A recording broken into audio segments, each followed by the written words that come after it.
All right, here we go. Just setting up the last of the T-chains. 2 chains. Here we go. These things are so sick. So basically wiring goes into that. It has on the back side of it here, you can pop those bad boys open and just throw your wires in there.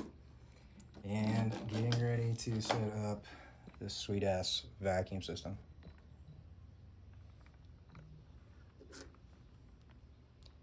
So this is gonna keep it clear, and so I can show you guys what's up. All right, and that's a breakdown.